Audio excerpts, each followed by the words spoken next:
Sanju, can you show?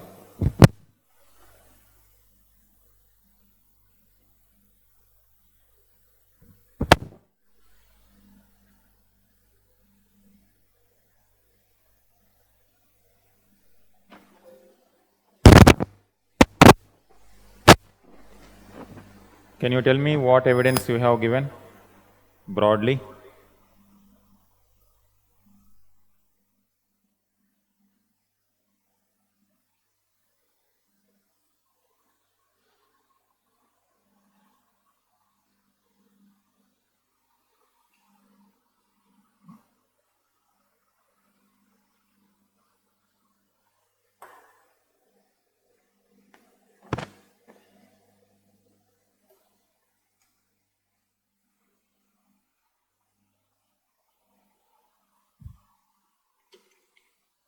Can I see yours?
Good attempt.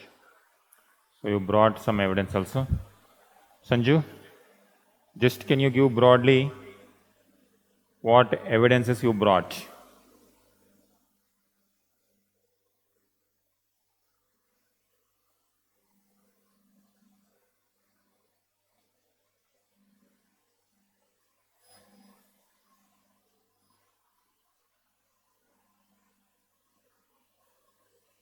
Your voice is not audible to me. Is it in mute?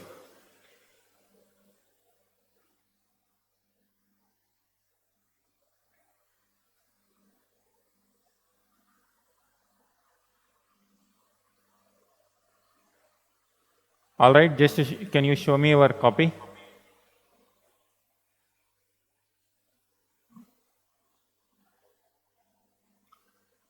Just to see the structure, how you have done.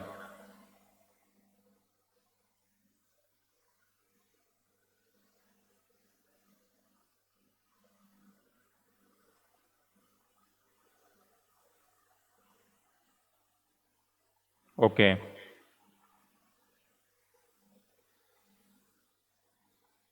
Are you able to speak?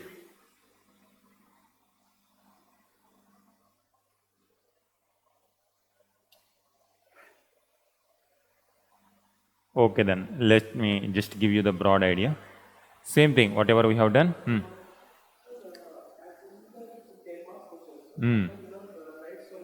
Huh.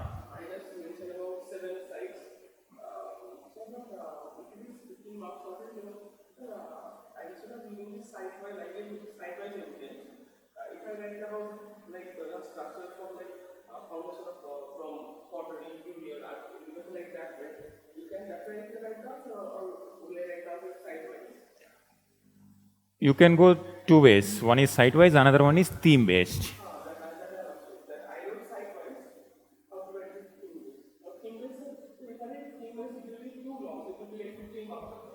Because here the question is about urban characteristics. The moment urban characteristics means special significance of urban characteristic or the immediate feature which we need to identify is town planning. That means urban area, pre-Harappan and early Harappan, so that should have some kind of proto-urban characteristics. For example, if you can take Harappa itself. In Neolithic phase also, you need to bring this one. Harappa at Neolithic stage, this level.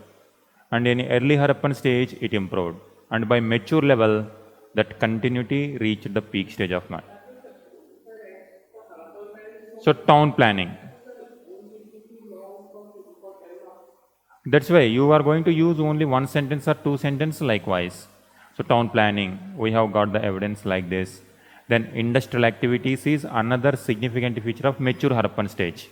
And if we take industrial activities, so many sites in pre-Harappan and early Harappan, we have different industrial activities.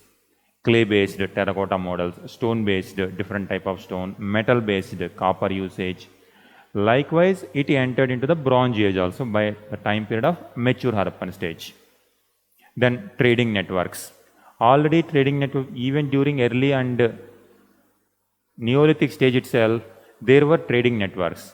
That is how early Harappan sites like Kodiji, they were trading directly with Ahar, Gilund, Balatal. They were contemporary to, some of them are contemporary to early Harappan people. And they were trading with Neolithic people also. They were, in many places, lapis lazuli was identified not only in the mature phase, in the before mature phase itself. That means already they have trading network with outside world also. And this led to the rise of mature Harappan phase. That is how, so if you go theme based, wherever it is required, you need to bring the evidence. If you go by site wise, then Harappa has shown these characteristics, and this led to the rise of Harappan town. And when it comes to Mohenjo-daro and Chanhu-daro, they did not have early stage, but neighboring areas have Neolithic and early Harappan. Amri, Kodiji, Nal, Kulli, Mehergarh, surrounding regions, naturally, during the mature phase, they entered into the Indus plain. But before that, they were there in the hilly area, and gradually it led to the rise of Mohenjo-daro and Chanhu-daro. So many industrial activities, Chanhu-daro is giving the evidence. But before that, all these settlements have the industrial activities. If you go by cluster wise, then you take the Gujarat, Kalibangan, Haryana. If you go region wise, you have to go this way. If you go theme wise, wherever theme requires some evidence, you are going to bring. Getting?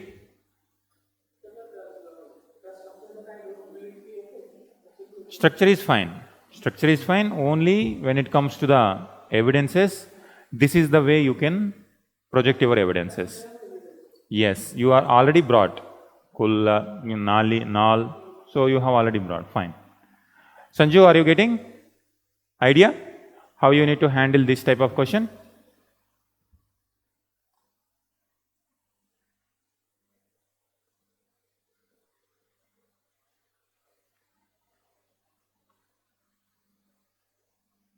Sanju, can you speak? I think you are able to speak now.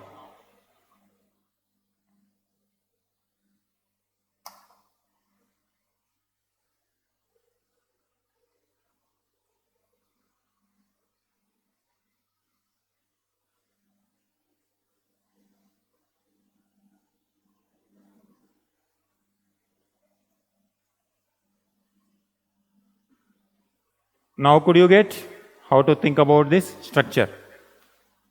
Fine. Now we will continue. Religion, we have not yet done, right? You give the heading. Religion, have you done?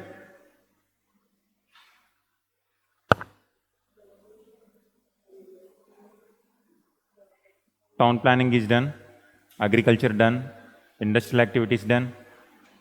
Trade also done.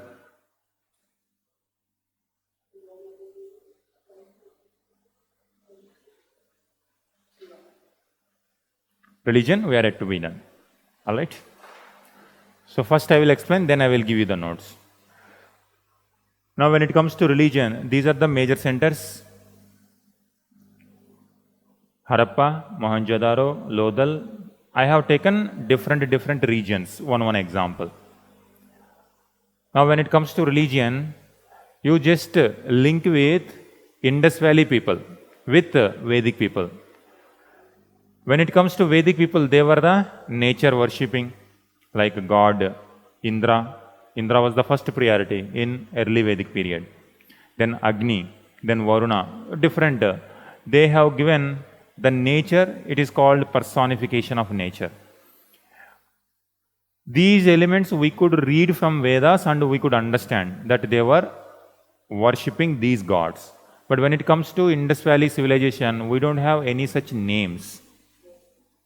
That's why we have to use completely based on archaeological evidences.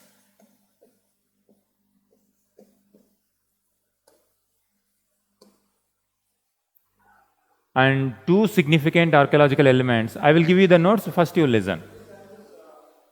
Draw that. You can just draw this map and show this, and you can write only broad samples, but I will give with proper grammar also. You can have. And when it comes to archaeology, here two important elements which are coming. One is terracotta images, another one is seals. In addition to that, elements like a great bath. Great bath. Now these are giving some kind of evidence for us about the religious ideas of these people. And when it comes to seals, Mohenjo-daro has given a seal called Proto-Shiva seal. And when it comes to terracotta, many sites, almost all, Mother Goddess is very famous. And when it comes to great bath, we have at Mohenjo-daro. And these are the broad. And one more evidence to understand about religion is burial practices. Religion means some kind of philosophy. Burial practice is one method of representing or reflecting the ideology of those people. And they also, these people are burying their dead bodies in north-south direction. So that means probably they are believing something towards north side, towards south side. That kind of burial, different type of burial practices. In some places directly dead body is buried in extended position, like dead body is like this, dead body, legs straight. In some places, urn burial, that means probably some kind of cremation was there, their ashes were burned in, kept in urn and they buried. In some places, fractional burial, that means initially they exposed the dead body to nature and after that whatever remains are left and they buried that. So this shows different. In directly burying, one kind of ideology, philosophy. When it comes to urn burial, in cremation some kind of ideology. Fractional burial, some kind of idea.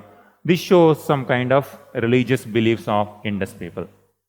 And in some places, women and men, two burials were there in Lodal. That is one.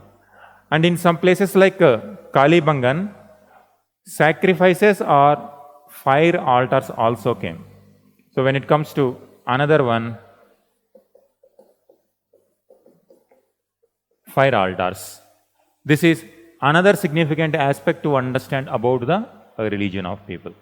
So this is about with respect to evidence.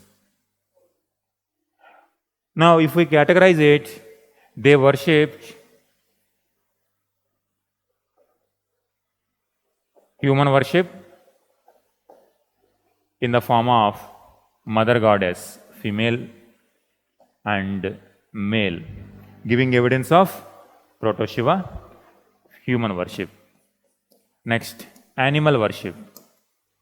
If we just remember Proto-Shiva seal itself, so many animals are also there, surrounding.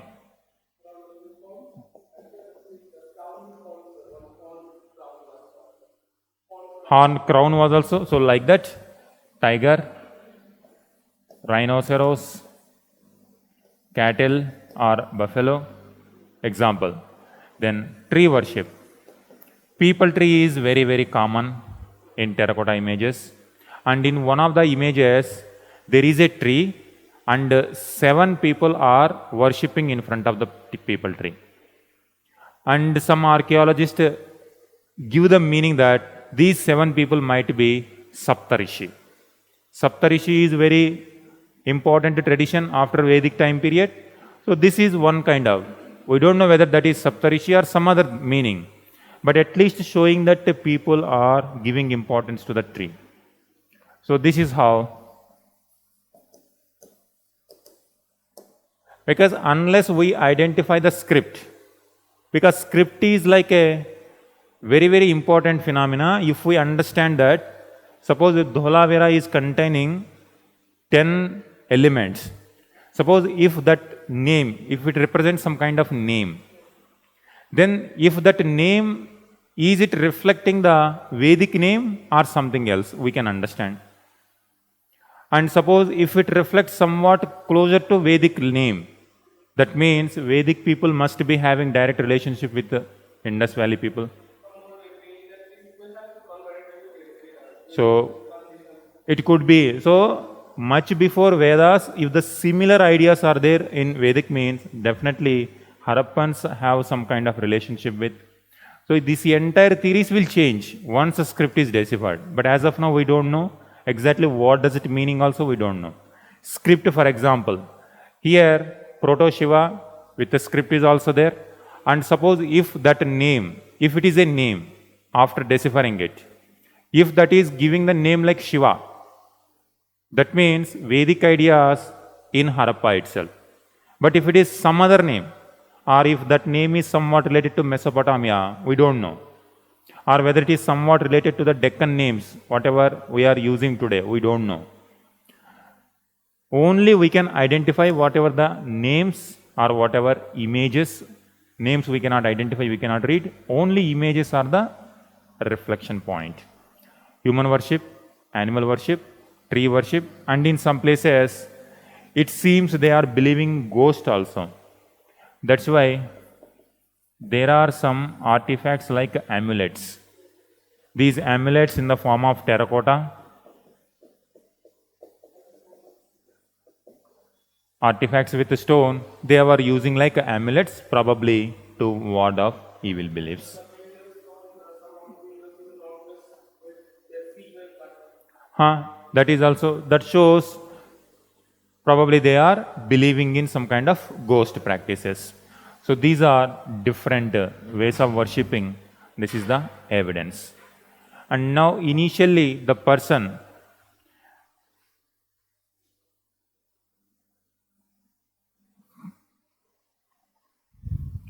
who gave some kind of idea about this is John Marshall. Is the one initially who identified based on this evidence and based on these images that showed some kind of religious beliefs were also there, and they were having these religious whenever some kind of festivals or whenever ritual purpose is there, probably this Mohenjo-daro, this monument must have been used for ritual purposes. So rituals. When it comes to rituals, you can mention great bath also, as well as fire altars also. You can give these evidences. Just you make like a map, like mind map, then I will give you the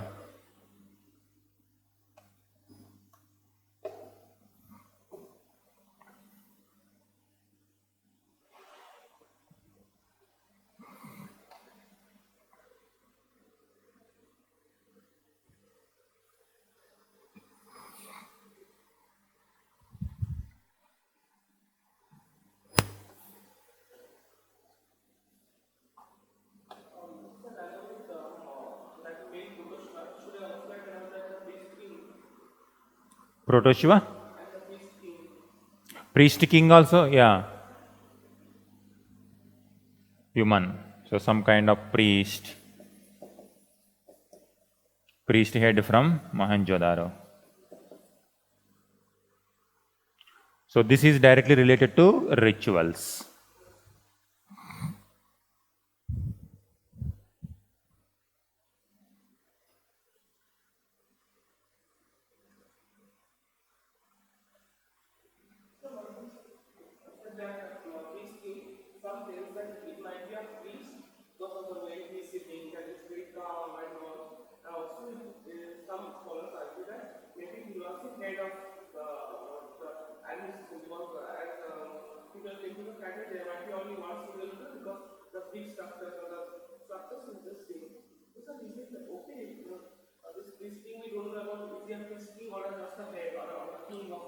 Similar way we have to write in the answer also. Only like it is all about interpretation. Even let us assume, what is the guarantee that whatever we are imagining, Harappan people felt the similar way? Because today we are following all these things. That's why history is always about the prism through which we are seeing. Today our religion is having these elements. Harappans also had some of these elements. That's why we are thinking that it is also probably their religion. And what is the guarantee that whatever we are thinking, those people also thought the similar way? So it's all about interpretation. Whenever you want to write anything related to archaeology, that one of the interpretations is this priest head is considered as a priest. So that means some kind of ritual activities conducted by human agency also there.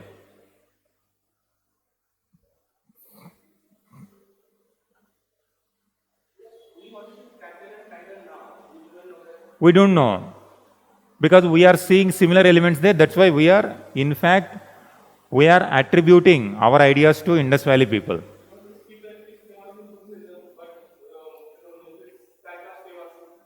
So during Indus Valley civilization, really don't know. That's why it's all about interpretations of archaeology. Unless we, so you can give in the conclusion, unless we decipher the script, we really cannot understand fully about the religious ideas. It's all about interpretations. Different people give different ideology. That's why you will see John Marshall say something and some other archaeologist will interpret in a different way. Yes. And this is in 1920s. This is the interpretation of 1920s. And in 2020s, if some other evidence come, it may change. Write about this.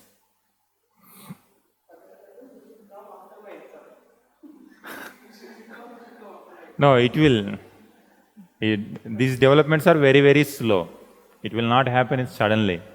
Now, even after 100 years also, we are studying almost similar way. It will take. And if any new development comes, it is going to be analyzed properly, debated, then only it comes to the academic proper syllabus format.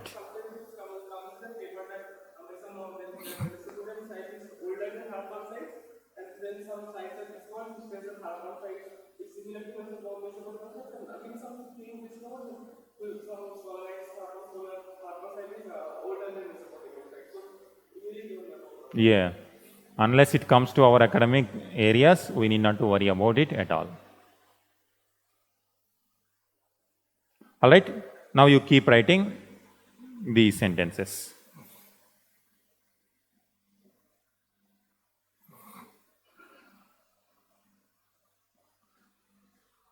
You give like introduction.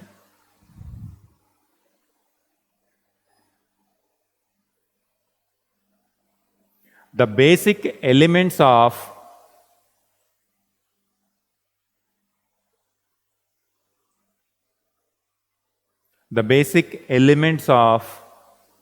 what can be loosely described as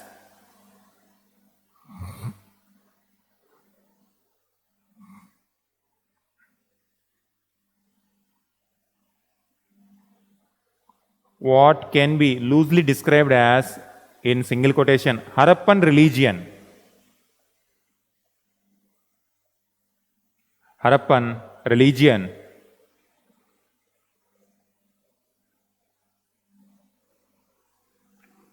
were outlined by John Marshall in 1931.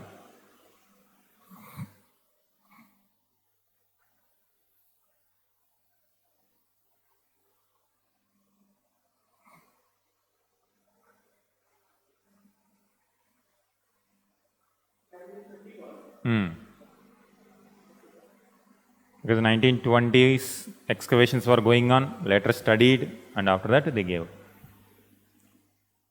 Evidence of religion. Now you keep on giving subheadings. Evidence of religion. Terracotta figurines.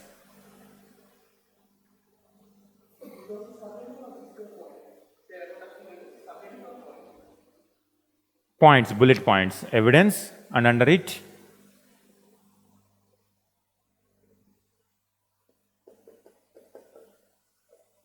so evidence. Like this, terracotta figurines,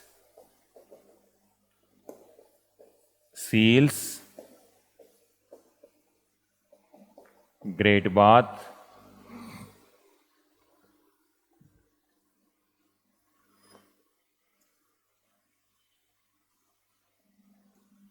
fire altars,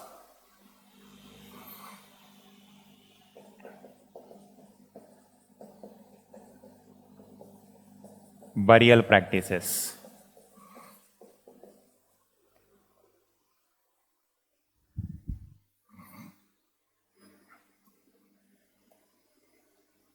Burial practices.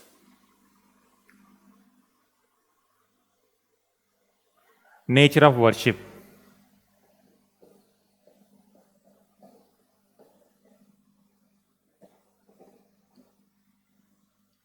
Nature of worship.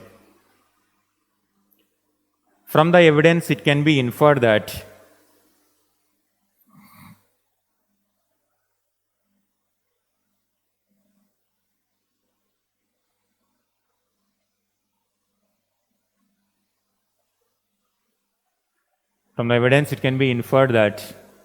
probably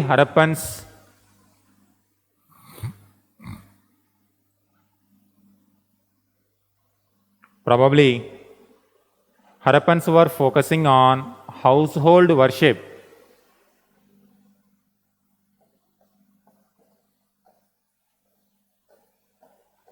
Household worship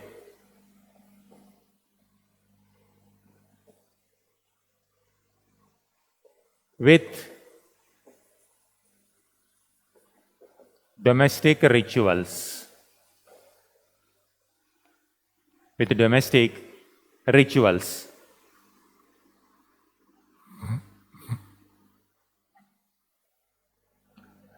It appears religion was a private affair.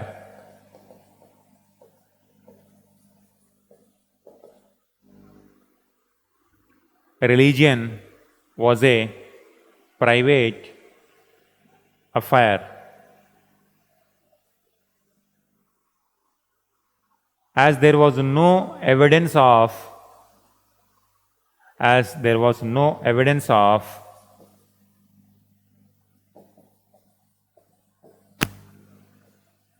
temples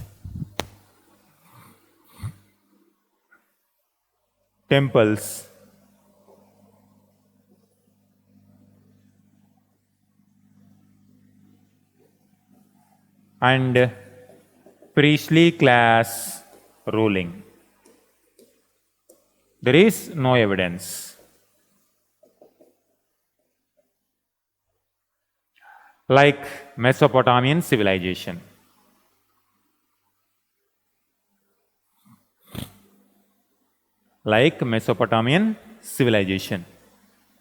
Because particularly this concept is very, very crucial in understanding the secularism of India. Because always India was a secular.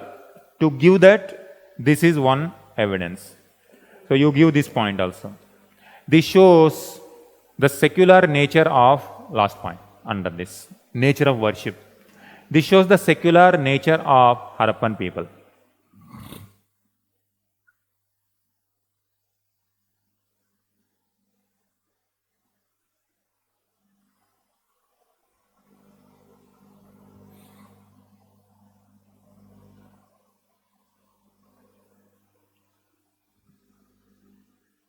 Next.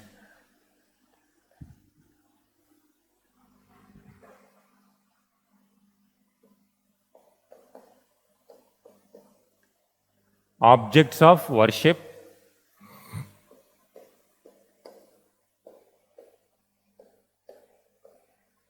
So evidence we have written, nature we have written, and objects. How we know that?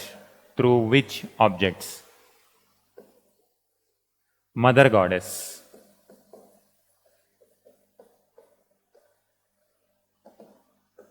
So this is main heading, under this subheading. So whenever you are writing about religion, evidence one point will come, nature of worship one segment will come, then different objects of worship another segment. Under this you will get other points. Mother Goddess. Terracotta images.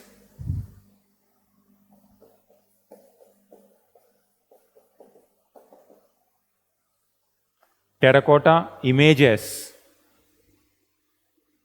of female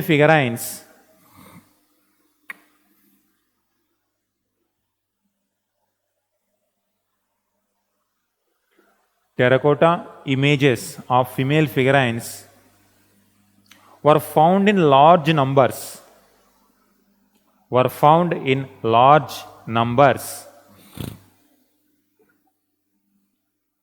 At sites such as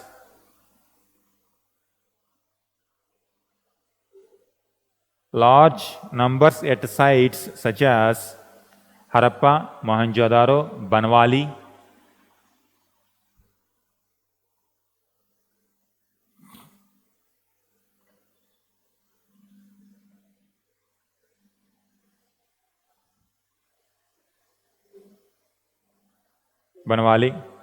So that is different places we got this. And next one. There is a terracotta plant.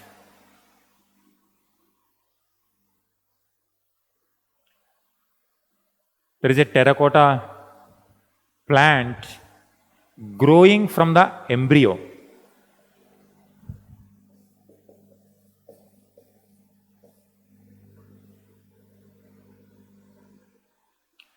Growing from embryo.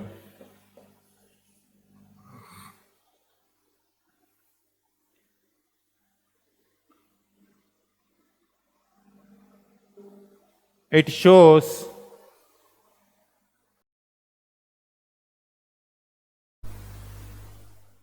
Mother Earth. Earth is considered as mother and giving birth to plants. Particularly, this is very much relevant even today in the discussions about environment.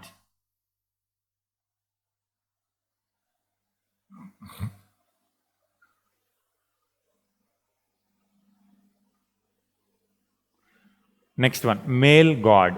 Mother Goddess. Next, male god.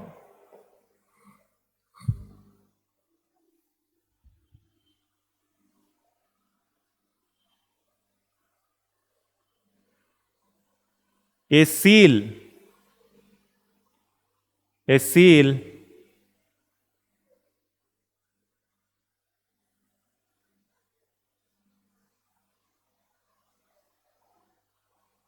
of steatite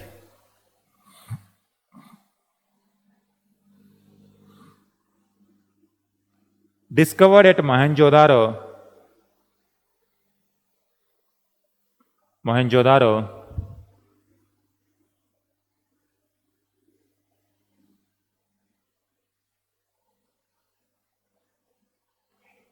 was interpreted as Proto-Shiva seal.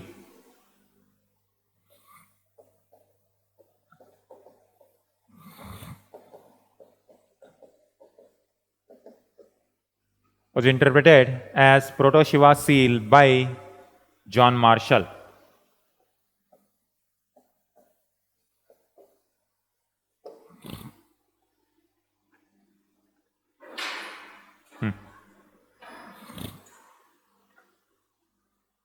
According to him,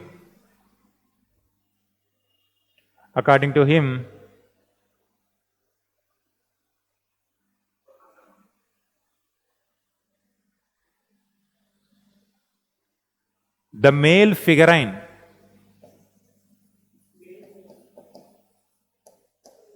the male figure represented in this seal,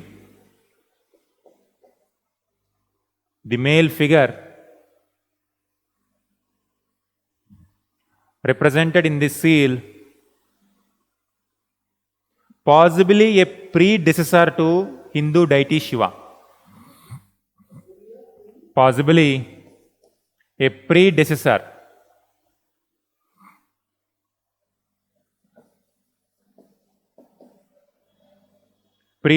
to Hindu deity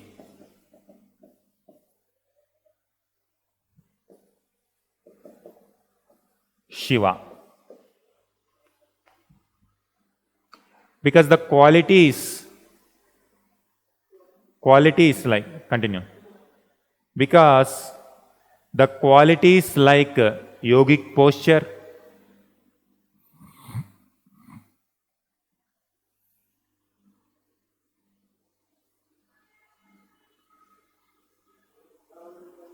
surrounded by animals, are associated with Shiva in later periods.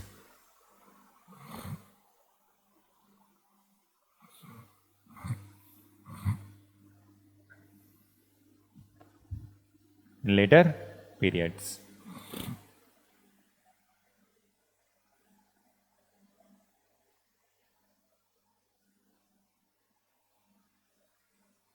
Next, fertility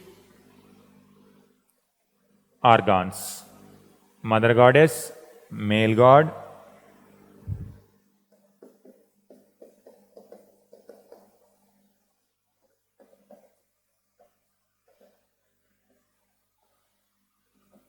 so based on these objects, we can come to the conclusion. It seems Harappans worshipped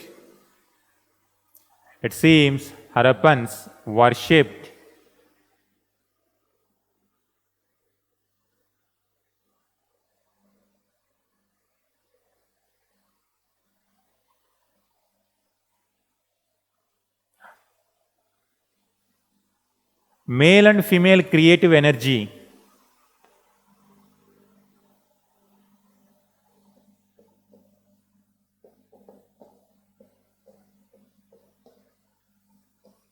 male and female creative energy in the form of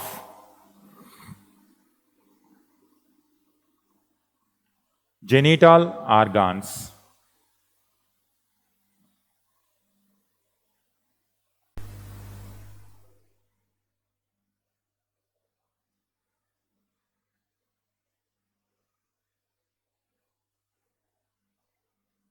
Next, animal worship.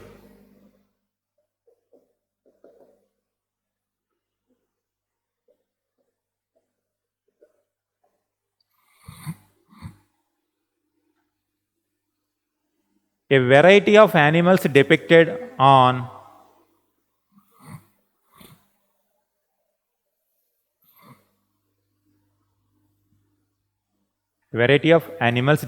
on Harappan seals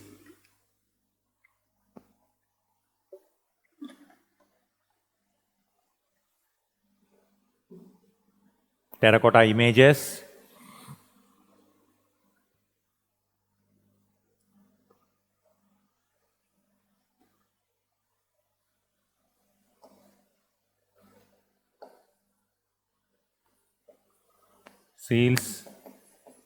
terracotta images and other artifacts.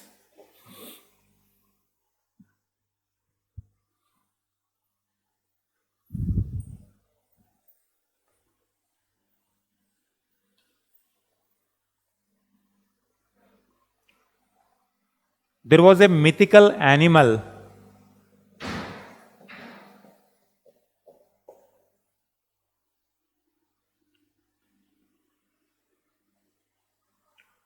unicorn on seals. Mythical animal unicorn on seals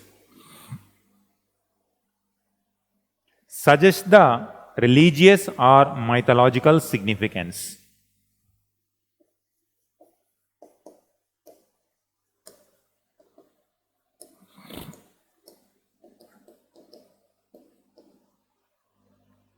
Mythological significance. And in later period also we have so many such figures like Narasimha, half lion, half human, a mythical animal. And human in the form of Varaha, mythical. In reality, so it is like a combination of animal and human. Similarly, at that point of time, probably some kind of mythological significance. Next, bull.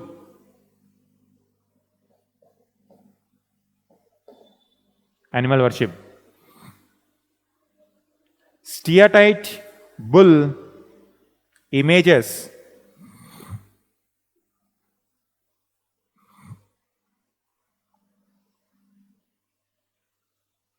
and terracotta bulls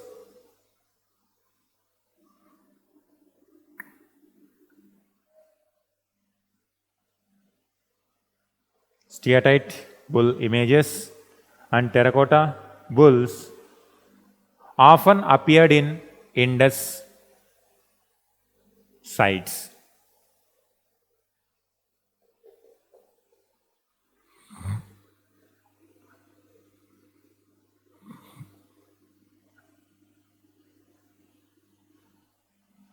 Some of the animals commonly appeared.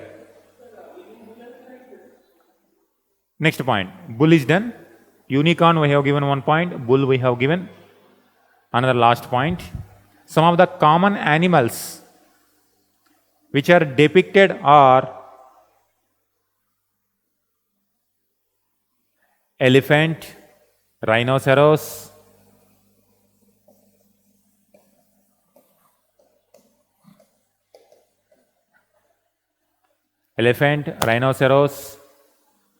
tiger, gharial,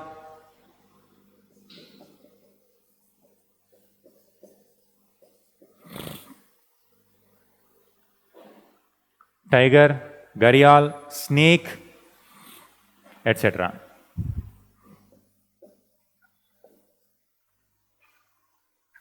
And in later Vedic religion, don't write. In later Vedic religion, if you observe this, snake has importance. Lord Vishnu, snake associated, and gharial, crocodile is very common theme in Puranas. Crocodile and elephant stories you might have heard in Puranas if you know that. And whenever in one place elephant and gharial or crocodile fight each other, crocodile is very strong in water. Elephant cannot come out of the trap of crocodile, and Lord Vishnu come and save the elephant. This is one theme, very common. And tiger is so much important, goddess Shakti associated. So likewise, in later period also, for all these elements there are stories in later Puranic tradition. That is after almost 1000 years. But here itself, that's why in our religion or in Hindu religion, these are having the significance. We are assuming that probably Harappans also might have significant, religious significance. And when it comes to snake, he is directly associated with Shiva also. Vishnu also, and Naga cult. In later post-Mauryan time period, we are going to Naga cult. Nagas, a specific cult. Yogini. So these images you will often find in our temples. So it is very, very important essential element in later religious beliefs.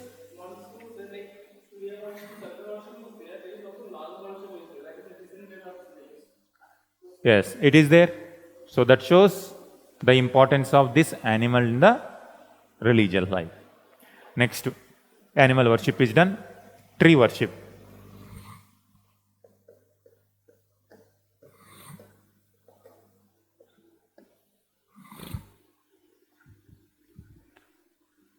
Tree. Recurrent depiction of the people tree. Recurrent depiction of people tree.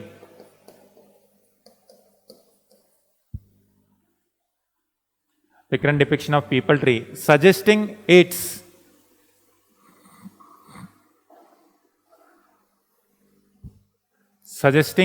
veneration,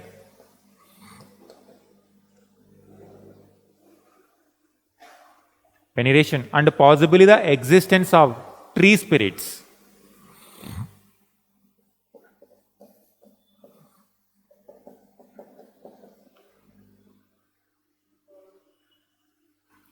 Tree spirits are very common theme in later Vedic time period or after Vedic, or you can say Mahajanapada, post Mahajanapada time period onwards. These tree worships or tree spirits are often represented in the form of yoginis. That's why in Kalidasa dramas also you will find yogini, in Hinduism also, in Buddhism also, in Jainism also. Tree spirits often come. Yaksha, Yakshini, they are tree worship, tree spirits.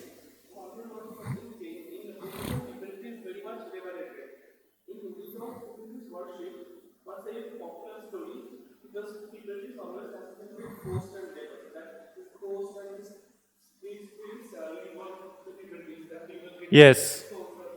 Even in Mahabharata also there is one story associated with Yudhishthir. Yudhishthir is going to have dialogue with Yakshini. And they are spirits, they often reside in, they are mischievous. Sometimes harmful, sometimes not harmful also. But they often reside on trees, in lakes. They disappear. They often change their true nature also. That's why in Mahabharata also, relation or the dialogue between Yudhishthir and the tree spirits or spirits, Yakshini, you will find. Yaksha, Yakshinis. Buddhism also, when it comes to stupas like Barhut Stupa, Sanchi Stupa, many images are there. And Yaksha, Yakshini often depicted in the stupas. Probably different, significant different meaning might be there. Religious wise also. So if you believe in ghosts and spirits, so often you are going to represent it in your cultural life also. So probably this kind of ideology also might be there in Harappan.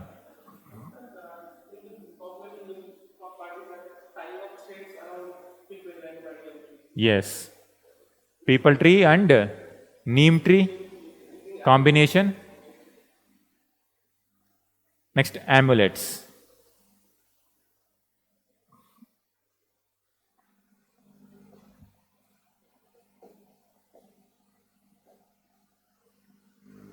Amulets. Yes. Some of the terracotta,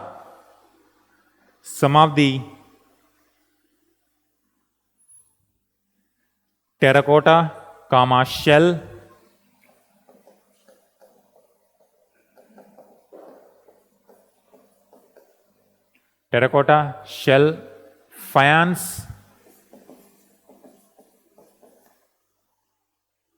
and metal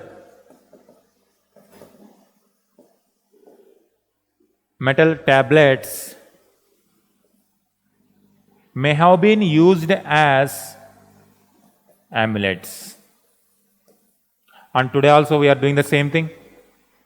It could be clay, it could be shell, it could be some stone, it could be some metal, copper metal, gold metal, depending on. This shows the social hierarchy also. Poor people go for this one, rich people will go for gold one. So you can see the social hierarchy also you can see in the amulet. But belief is same.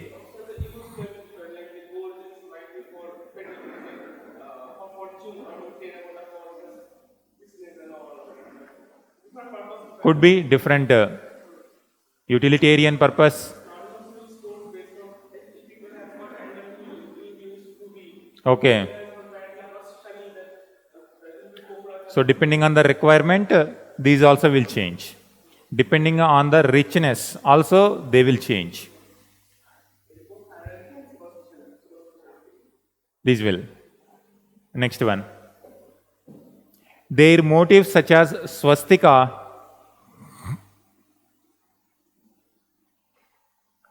their motives such as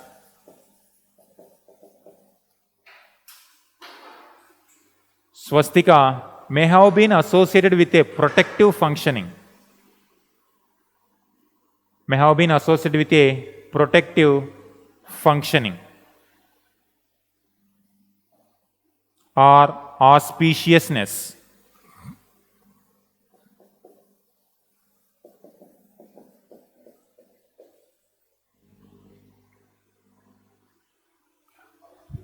Auspiciousness. It is there. Some seals having swastika symbols also. Like that. And that's why particularly I am stressing this topic. One is religion also, there is another question, continuity of Harappan culture. Civilization is going to decline, urban area is going to disappear. We have seen in the map how this mature phase becoming late Harappan, and late Harappan becomes many Chalcolithic. It could be Malwa culture, Jorvi culture, Ahar culture, OCP culture, and through these it is going to reflect. In today's time also it is reflecting. And if you observe one more, most of in both Buddhism and Hinduism, these Yaksha,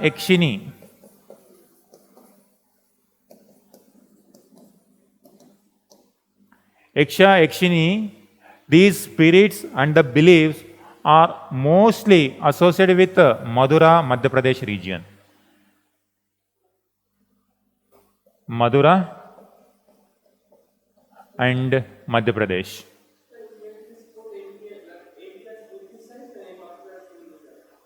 Hinduism famous, and during Madura art sculpture, Gandhara sculpture, Madura art, Amaravati art, we have different type of sculptures are going to emerge in post-Mauryan period. And during this Maurya Madura art, you are going to see so many images of Yaksha, Yakshinis. And when it comes to Madhya Pradesh, Buddhist stupas also having, and many yogic temples are also there. Spiritual temples are there. And Madura region is also the place Mahabharat, Krishna associated with it,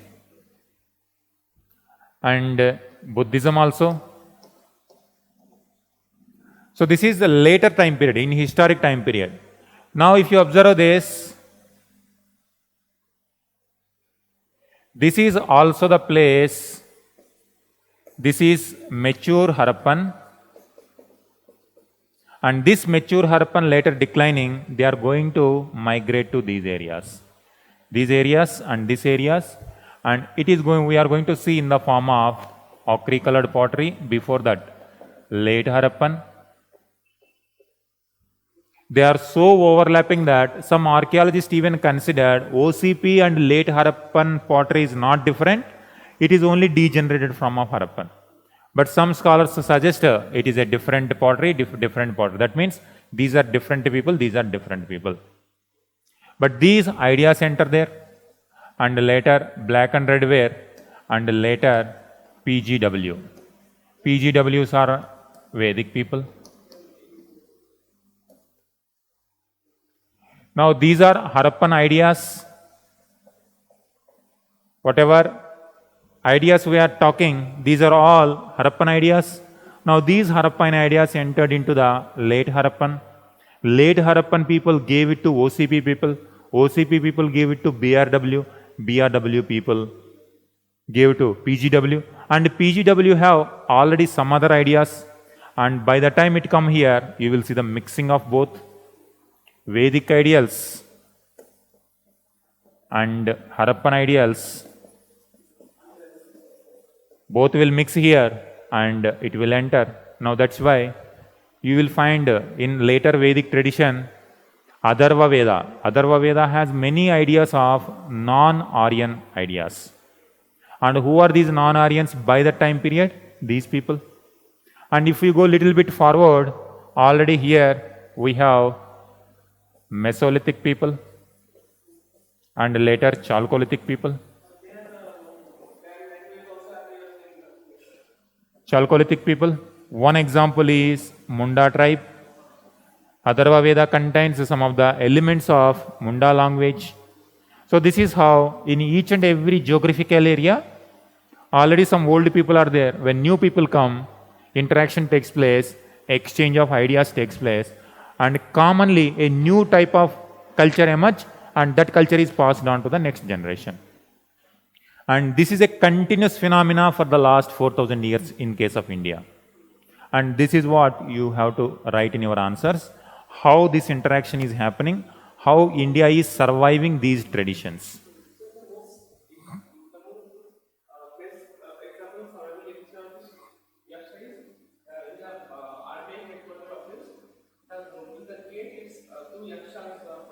Okay, protector of wealth.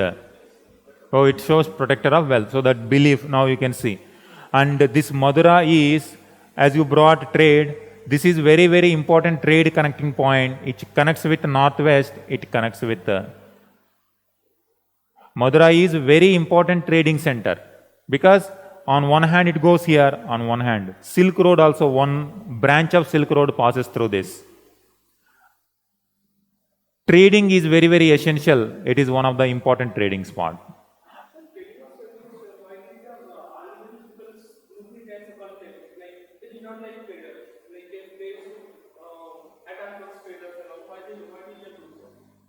That depends on their previous activities. Previous activities, only important activity is domestication of animals. Pastoralism. And in pastoralism, people are going to give more importance to the cattle and cattle wealth. These trading activities did not evolve much. And by the time they reached here, already some people are traders. And you will find these traders were sometimes, they were even lifting their cattle. So that's why fights used to take place. That is their wealth. For traders, whatever is tradable, that is their wealth. Whether it is cattle, whether it is lapis lazuli, whether it is some terracotta, anything, whatever is tradable for them is object, important property. But for these people, only cattle is property. Because even if you give other also, they don't know how to use it. Then when cattle is so precious, if someone remove that property, obviously will show hostility. Fights used to take place. That's why Vedic people fight among themselves for cattle, and they fight with outsiders also for protecting the cattle. Next one. Amulets done? Rituals. We are about to end this topic.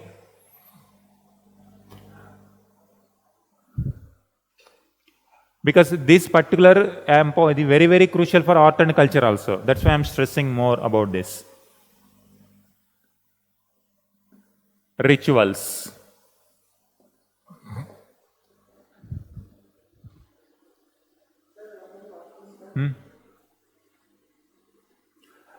Rituals. Great bath at Mohenjo-daro.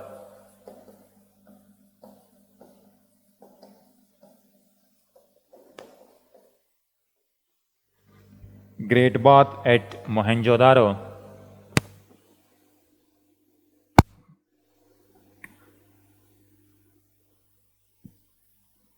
Fire altars at Kalibangan.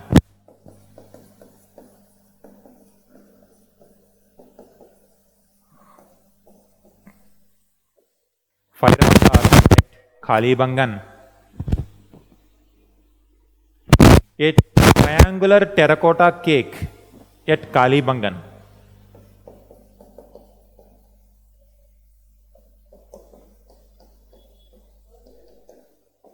Cake. Cake nothing but like this. Like that. So cake means, don't think in present day. Cake means some object in this form. Triangular terracotta cake found at Kalibangan.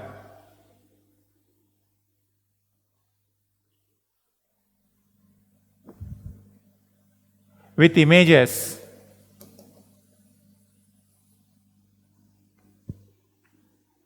With images of horned deity,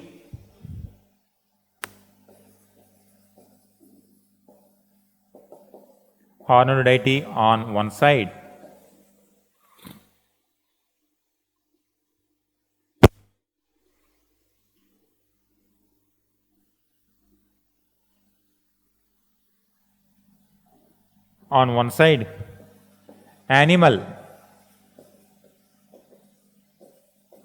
being dragged by a rope,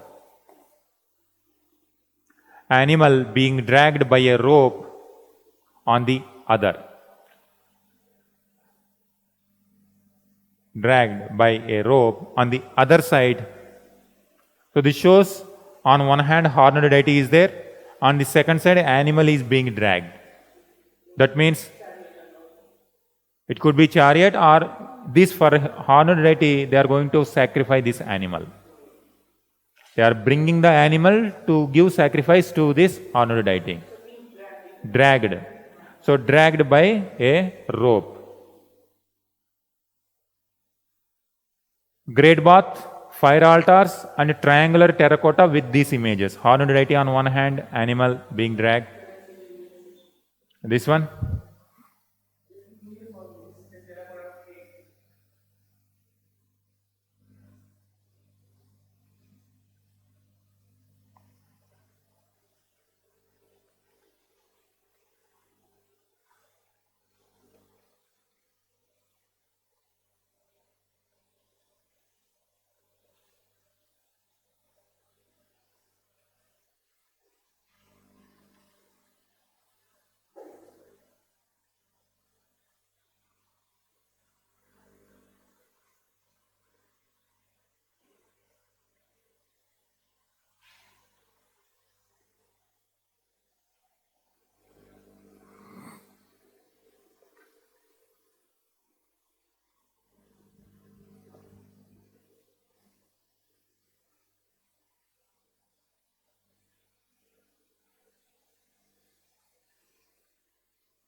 No clear image.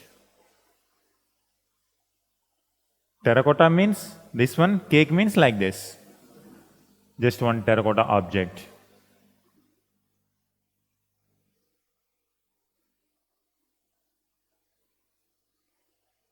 So horned deity on one side, and the second one it's not properly visible, but animal being dragged.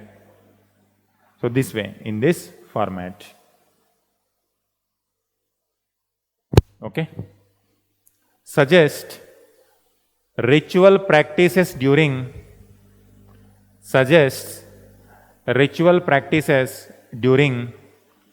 Indus Valley civilization.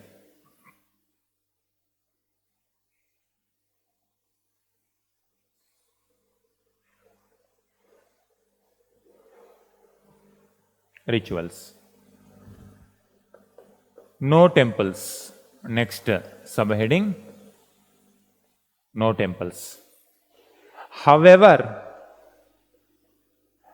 However, not a single structure, even though these many religious ideals are there, however,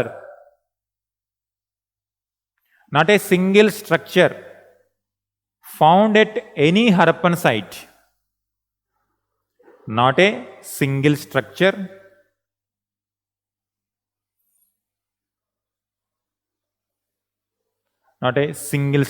found at any Harappan site can conclusively be identified as a temple.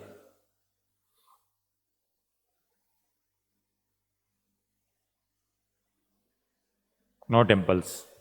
Now last one, burial practices.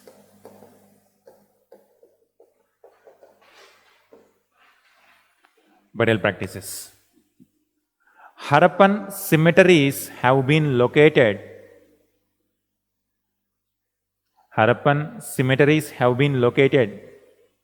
at sites such as Harappa, Kalibangan,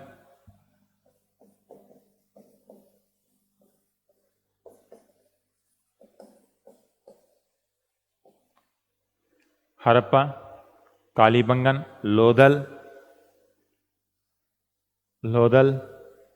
Rakhi Garhi,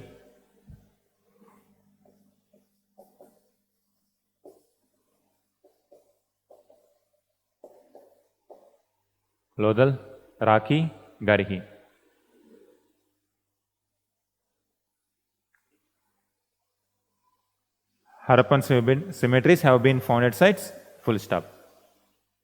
The most common method of burial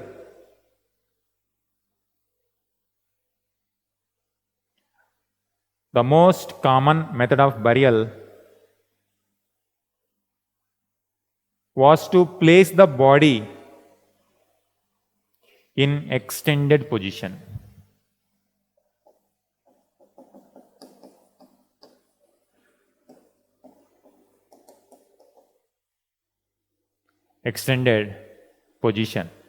With the head towards north,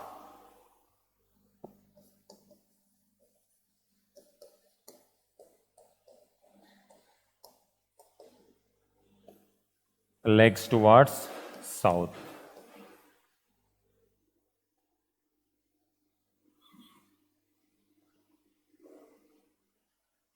In a most common form, extended position in a pit, or brick chamber.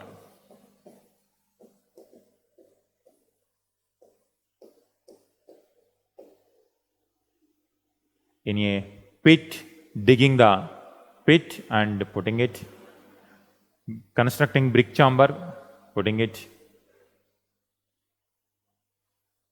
At Harappa, this one second point.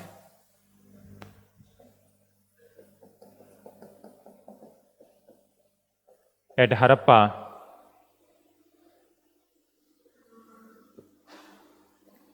a coffin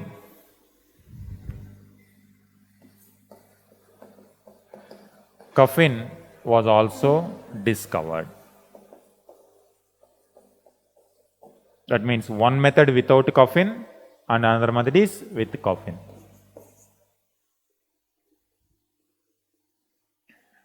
Symbolic burials with no skeletons were also found.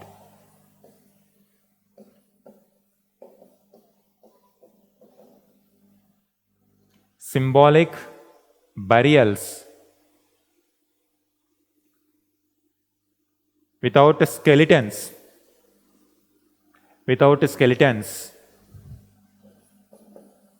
no skeletons, but with grave goods. How do we know that it is a grave? But with grave goods.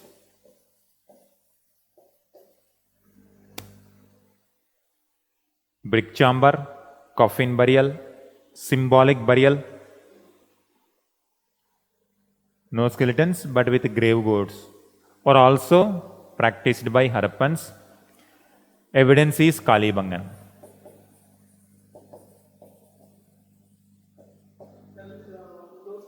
this type.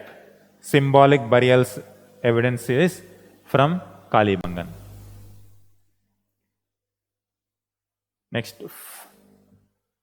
fourth type. Fractional burial.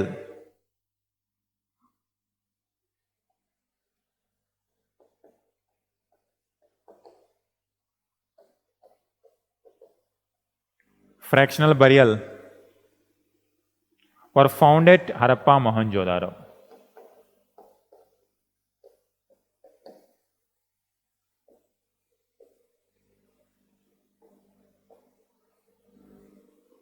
Fractional burial. Fractional burial means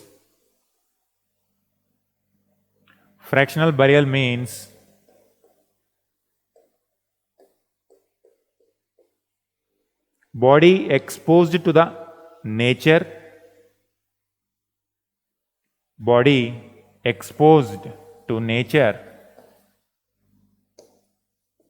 and remains were collected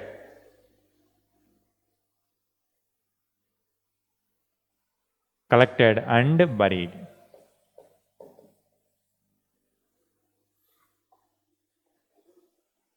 This one.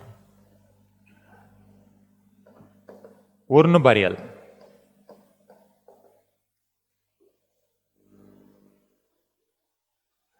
This is particularly important in the later context. Buddhist stupa is an example of urn burial.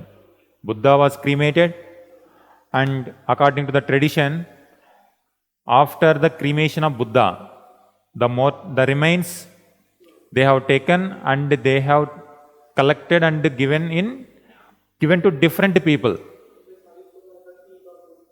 Like that. So these remains they have taken, collected in urn, and they distributed to different people. Like at that time, most powerful people like Ajatashatru, king of Magadha. Similarly, the rulers of Shravasti, wherever Buddha was roaming during his lifetime.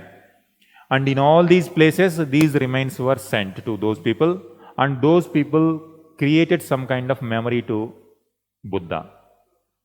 And when Ashoka comes, this again goes to the Buddhist text only. Archaeological is not giving this evidence, but Buddhist texts are giving that.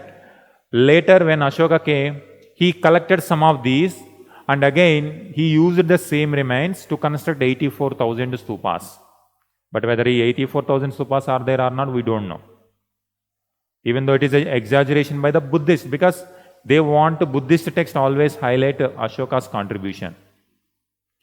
Archaeologically, this is where whatever literature is saying, whether it is true or not, archaeology gives us some clues. This is how in the later period also this type of burial is going to be common.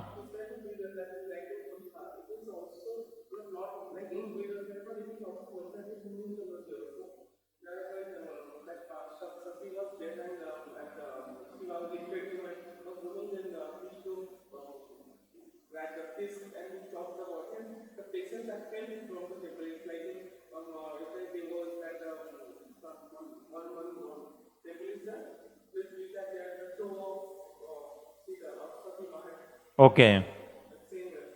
Already these elements are continuously interacting. We really don't know whether Buddhism influenced Puranic traditions or these kind of legends of Hinduism or Brahmanical tradition influenced Buddhism. But one aspect is clear that all religions interacted with each other. And these ideals were very open.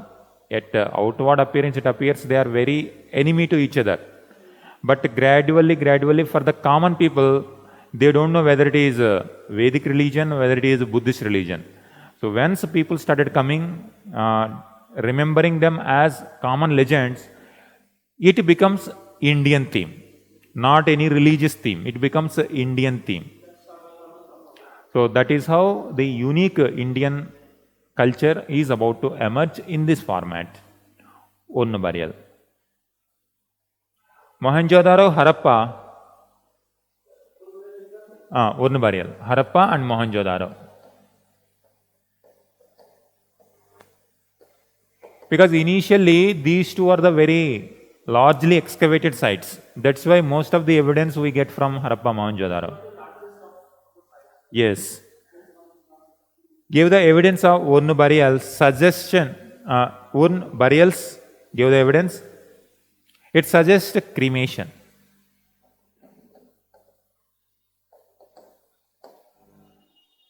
It suggests cremation. Last one, multiple burials.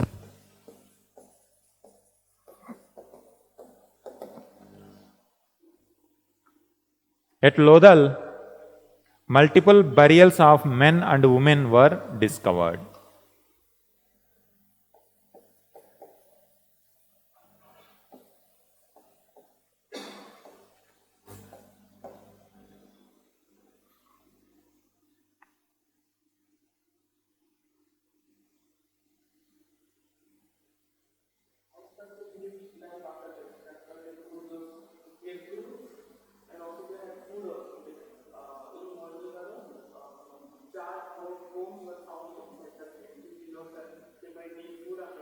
Yes.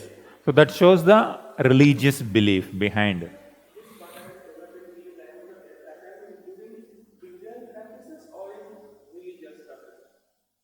If question is only burial also you will highlight. In religion also you are going to write about burials.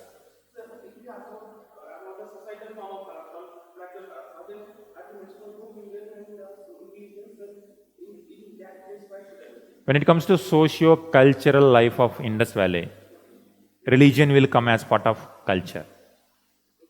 When it comes to society, you have to highlight the social discrimination or the social differences. Once again, you can write the burials by quoting the grave goods. In some graves, rich objects, in some, so that is what the last point, the burial goods, grave goods. Different type of burials we have seen. What are the different grave goods?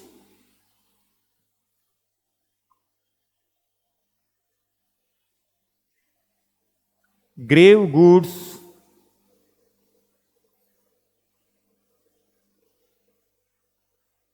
like food, pottery,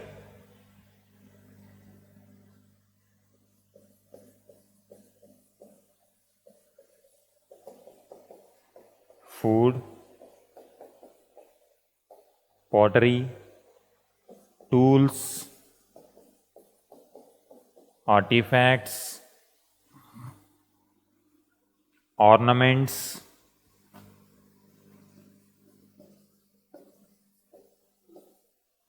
were placed along with the body.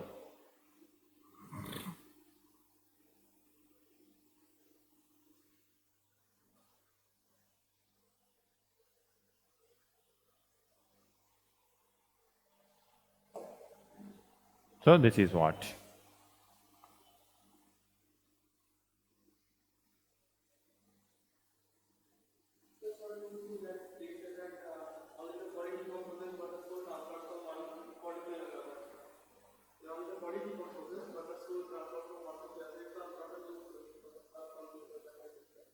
We don't know, because the beliefs we have when it comes to Vedic tradition, we have something to read. Upanishads are there, they talk so many things about soul, and other religious, other texts are also there to understand what was the ideals of Vedic people. But when it comes to Harappa, we don't have any literary evidence to understand by reading. Only by seeing the goods that we discovered at these places, only clue. But this understanding is according to our way of life. But we really don't know for what purpose they used. But it appears like this.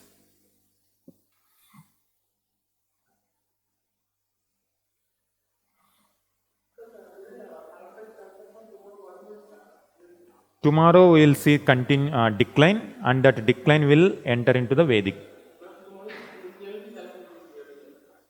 No, Vedic, I will start. Vedic.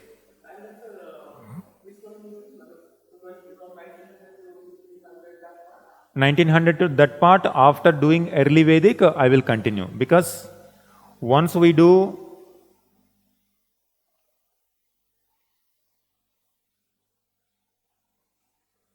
This one, now by this time they are going to come, early Vedic people. After knowing early Vedic people, then we have to mix both early Vedic and other traditions. That's why in the next context, early Vedic will come. And once these people will come to Gangetic Valley, then we have to see Chalcolithic also, because interaction with Vedic people, Chalcolithic people also going to be OCP and PGW. We will understand in better way. Then at that time we will finish a Chalcolithic in one go, and by that time PGW people also will come, and thereafter later Vedic. And that is going to be very normal. Once later Vedic tradition comes, and there is just by that time already these institutions are very common. Text is there, so much written evidence is there, archaeological evidence is going to substantiate, corroborate even further, and people will come. As of now, no people in our stories, only objects, archaeological objects. So from once in early Vedic itself, we will get some people. After later Vedic period, we will get a lot of people. No confusion, continuous smooth ride.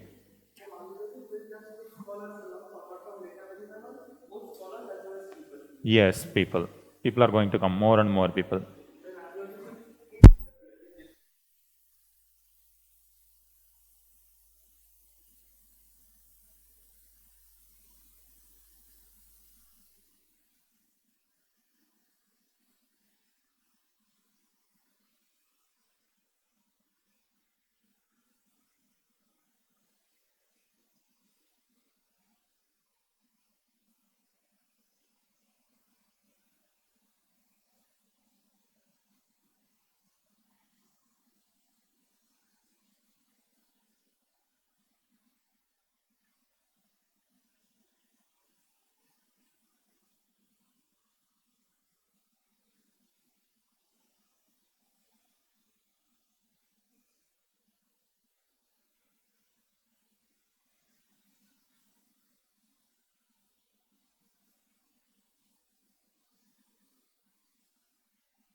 Able now? Fine.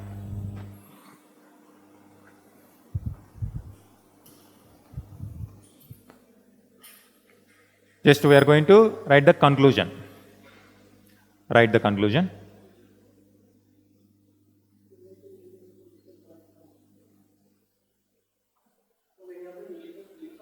Many of the religious beliefs of Harappans entered into the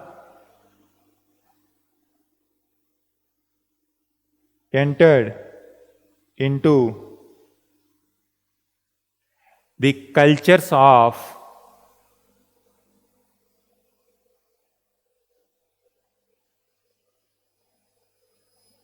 of post-Harappan phase.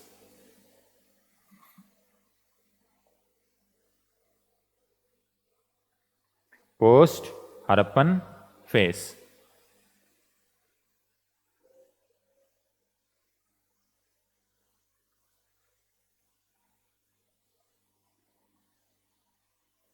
Some scholars suggest Some scholars suggest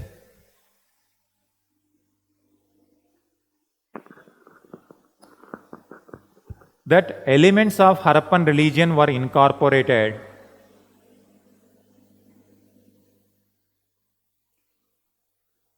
elements of Harappan religion were incorporated into later religions.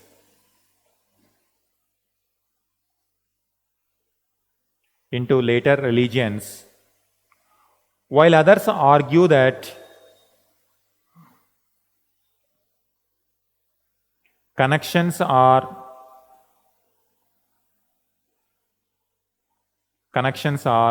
coincidental. What do you mean by coincidental? These people also have these ideals. New people also have the ideals. It doesn't mean these people gave these ideas to them. They also might have these ideals. They also might have different ideals, but it appeared both are same.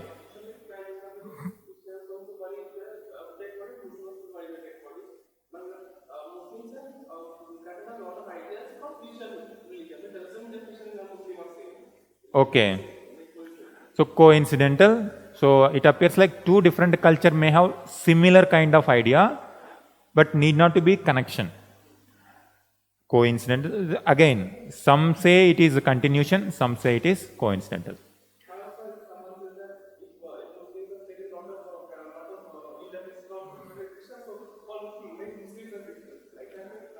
So now our conclusion is going to be, now this debate will continue. Now last point. Until the Harappan script is deciphered, that is the only solution for us. Until the Harappan script is deciphered, much of this will remain a matter of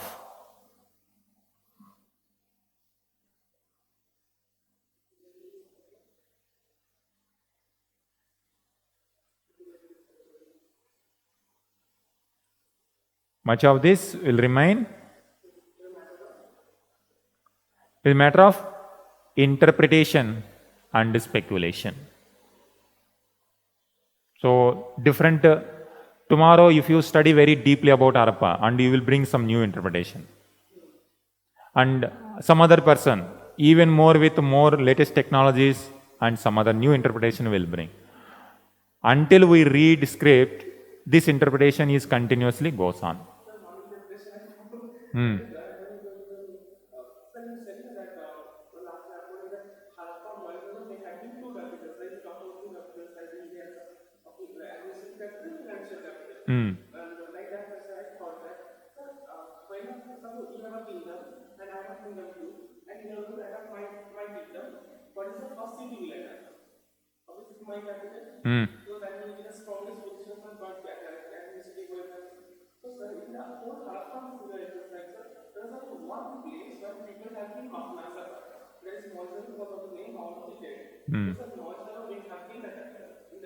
Okay.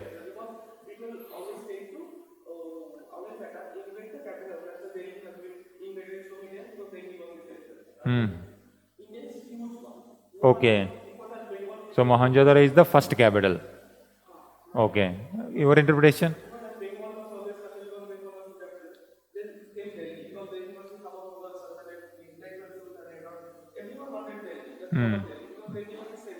Yeah. So this is continuous interpretation, continuous development will go on. Okay, this is the important connection up to here, because this religion is very, very crucial in understanding later Vedic people, early Vedic people. Immediately after this, now early Vedic people come, they have their own ideas. Now this interaction is going to take place. These religious elements are going to help us. Okay, tomorrow we will see the decline, and with the decline, early Vedic, we are going to enter into the early Vedic people. Sanju, all right? Up to here, clear? Okay, we'll meet tomorrow.